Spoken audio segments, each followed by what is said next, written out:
Welkom by Op die Tafel. Ons het gister verwys na genade en die groot die genade van God is. Vandag gaan ons verder op ons hand en ons verwys na die vinger. Dis die vinger wat ons so graag vir mense wys. Maar onthou jy, iemand het gesê, daar wys ook 3 vingers terug na jou.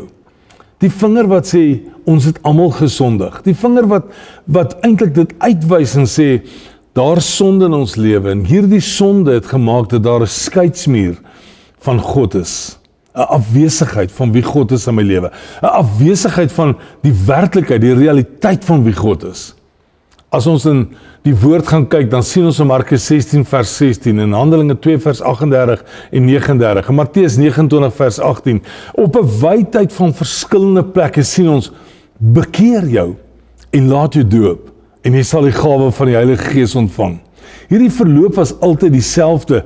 Daar moet 'n plek van bekering wees. Nadat jy die genade van God raak sien, deurdat Jesus Christus vir jou gesterf het, sien jy raak dat daar sonde in jou lewe is, dat daar goed is wat verkeerd is, goed is wat jy dalk oor skaam is, goed is wat jy dalk wil hê niemand moet ooit daarvan weet nie, want dit is seer, dit is sleg, dit is 'n verlede, dis daai ou mens wat moes sterf. Vandag wil ek jou uitwys wat sê Romeine 3 vers 23, kom ek lees dit vir jou. Almal het gesondig en het nie deel aan die heerlikheid van God nie. Maar hulle word, sonder dat hulle dit verdien, op grond van Jesus Christus se genade vrygespreek, vanweë die verlossing deur Jesus Christus. Ek wil vandag vir jou sê, kom na hierdie plek toe, waar jy ja sê vir die sondes wat daar was in jou lewe. Om te sê, ek herken dit en ek bely dit.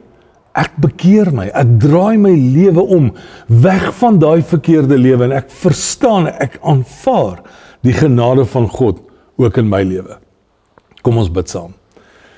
Dankie Vader dat ons vandag kan kyk na die lewe en kan sien dat dinge dalk verkeerd gegaan het, goed het verkeerd afgeloop, ons het 'n verkeerde lewenswyse gevolg en hierdie sonde het so kom deel word van ons lewe dat ons Jesus begin te mis het.